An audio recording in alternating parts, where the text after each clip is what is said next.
Congratulations, everyone. We have made it to the end of 2024. Yes, I swear this year just went by like nothing, but we made it and we are about to step into 2025. So, are you ready?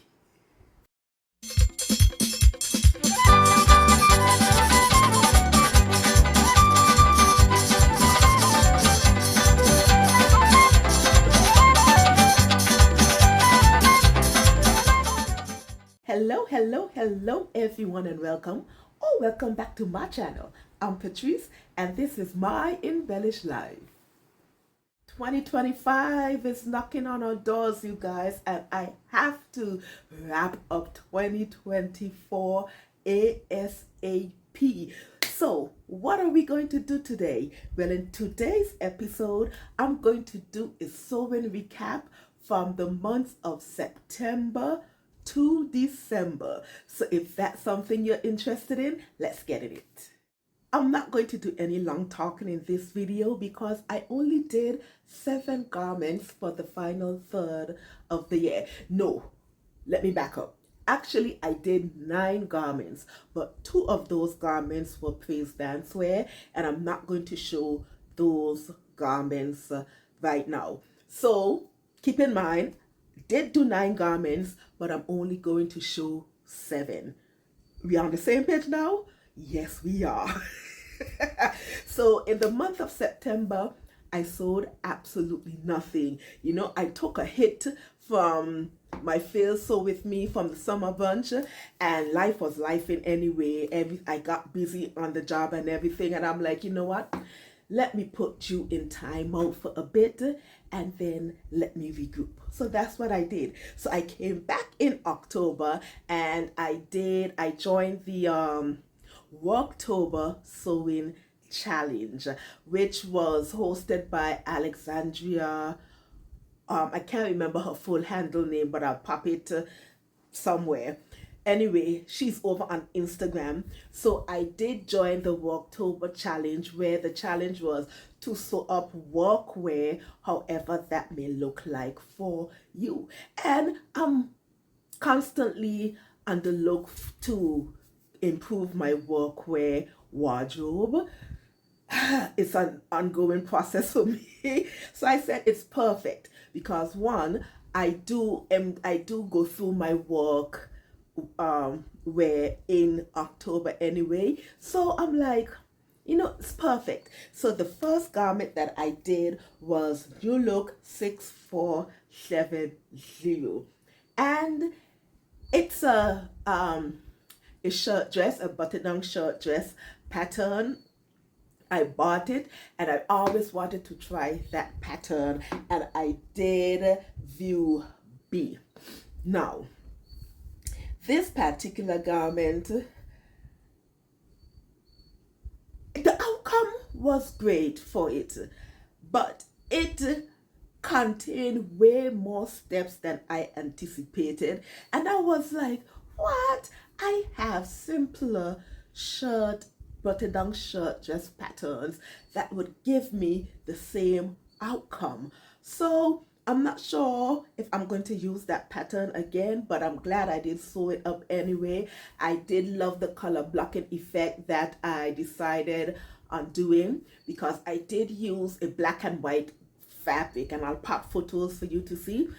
But I told myself I had to break up. Even though I love the printed fabric, I told myself it would be better for me to break it up a bit. So I ended up doing a plain black panel in the front on one of the sides, and it was absolutely tad-dow. So that was the first October outfit. So after I finished that garment, and I said, you know what, I'm really lacking tops and skirts in my workwear wardrobe, and that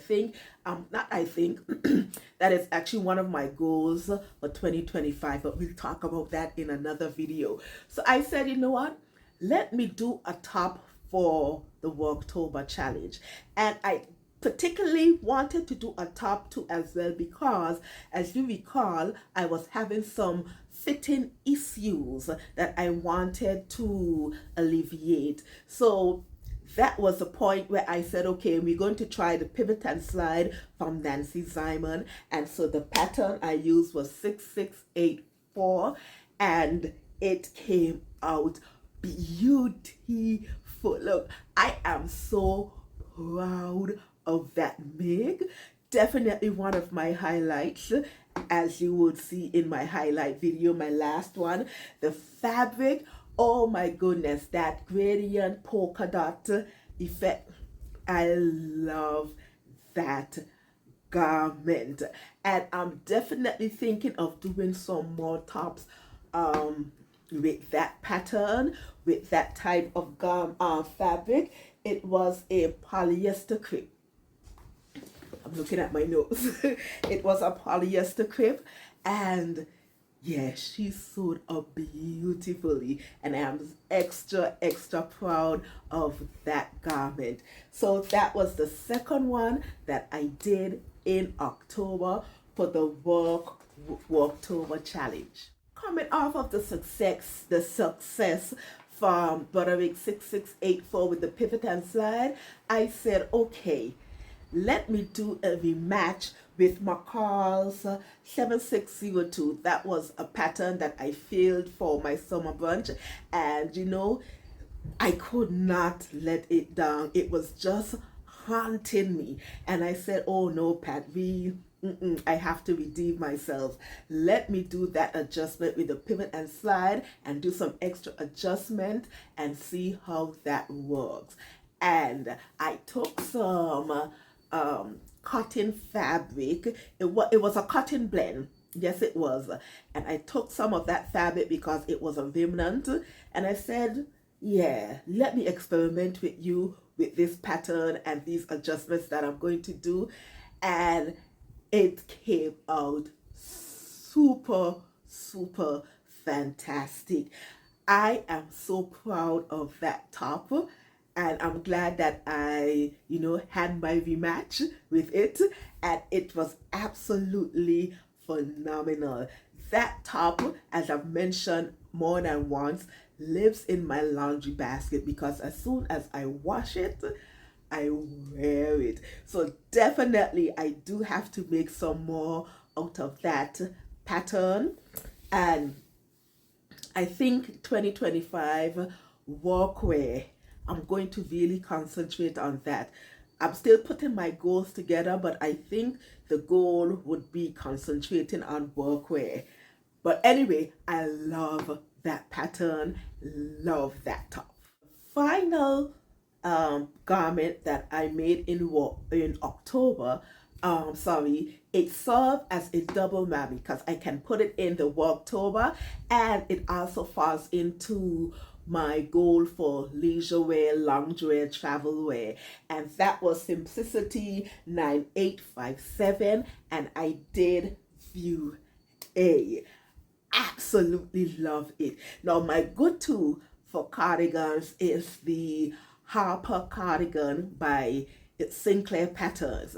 And I said, you know what, Pat, it's time to add other cardigans it's time to try other cardigans. You know how the Harper cardigan works. You've made it several times. I think it's time for you to try a new pattern. And what hooked me on to this pattern, I think it was Talisha from Creativity by T. I think she made an outfit. Oh my goodness. Brain freeze. She made an outfit. She made the cardigan and the trouser. I at some time back. I don't remember if it was for spring or for fall, but it was for one of those transition months, and I loved how it looked on her.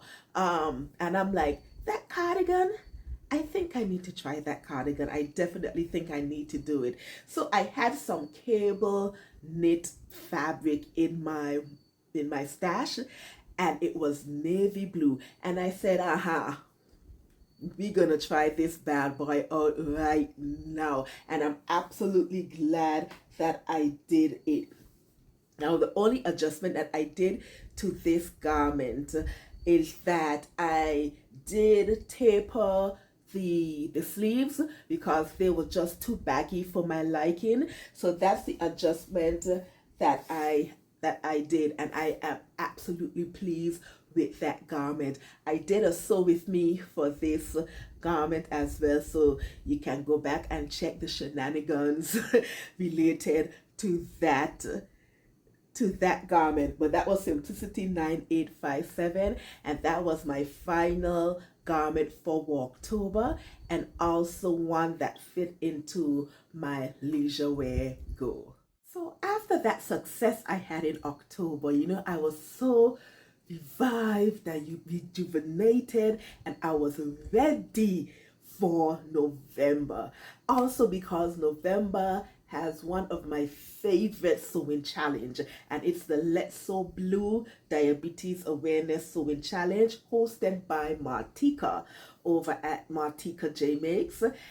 And life was lifing, and I'm still upset about it because I had my pattern and I had my fabric. Life was lifing, but next year, there's always next year, God spare life. So yeah, so because I ended up being so busy in November, I was only able to make 2 garments, and those 2 garments came from the pattern Macaw's 8245, and it is the lingerie jumpsuit made with knit fabric. Love it, love it, love it. Now, the first time I made this garment, made it in the orange and white cheetah print fabric, knit fabric. And I use that fabric because you guys know that I'm not a fan of orange.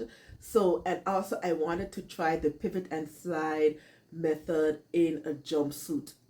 And so I'm like, I don't have no real attachment to this fabric because of all of the orange. So if I mess it up, no love lost. But you guys, the outcome of that fabric, of the garment, I love it. And oh gosh, it is so comfortable to wear, and I loved it so much. I said, you know what? I wonder how will this fabric look if I made it in velour. You heard me, velour. Okay, I had some velour in my stash for such a long time. I was like, I need to use this fabric. I'm not going to any sort of fancy events per se where I'm going to wear this fabric. I think this is the perfect pattern to test this on, and I did love it. I've yet to take a picture in it. Hopefully I'll be able to get one so you can see it. If not, when I do take a picture, I'll pop it over on Instagram. But that was the 2 main fabric garments that I made in November. Listen, if you haven't made Macaw's 8245, look, 5 out of 5. I love it. And this is coming from an individual who doesn't mess with knit fabric often. I'm a woven girl at heart. So the cardigan that I mentioned, which was, which was Simplicity 9857, that's a keeper. And also the jumpsuit, Macaw's 8245 knit fabric, those 2 patterns, definitely a keeper. If you're a beginner in terms of using knit fabric, I highly recommend those 2 patterns. Love it. So November was a quiet month. In terms of the praise dance, where I made the first one in October going into November, and then the end of November going into December. Not going to talk about them, as I mentioned. as of yet, because I didn't take any pictures in them or anything. So yeah, so going into December, another low output month. The only garment that I made in December was my Christmas Sunday outfit, as you recently saw, and that garment was McCall's 8009 for the top and 8089 for the bottom. My final pattern hacking for the year, and I like it. I like it. There's some little things here or there that I have to be careful with for the next time, and I'll encourage you to go back to that video to see what they are, or to hear what they are. And because I do have intentions on making this again, I'm looking at denim, or Ankara, or a fusion between the two. The wheels in my head are in my head, not heads. I only have one head. The wheels in my head are turning for this one. So this is a pattern that you will definitely see again in 2025. Absolutely loved it. The fabric, the hot pink, well, it was fuchsia. Well, that's what the company said, but when I got it, it looked more of a hot pink to me. But anyway, that eyelet fabric, absolutely phenomenal, and so I love the final outcome of that dress. There you have it, you guys, all of the mix that I did from September to December. Definitely not a lot, but I did have a lot of fun sewing each and every one of them, and they are dear and near to my heart, because these are the garments that made me realize that I do want to pay more attention to my adjustments. So they are so dear and near to my heart, and I absolutely love each and every one of them.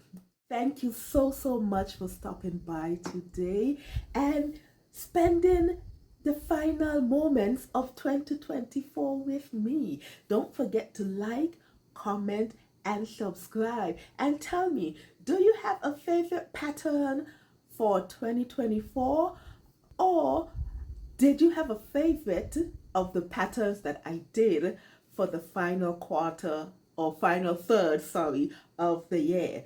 Pop it down in the comments and let me know about it. But until then, I hope you have a lovely day. Enjoy the final moments of 2024, and happy 2025 to each and every one of you out there. Let's do some great things in 2025. All right, lovies, I'm out of here. Bye.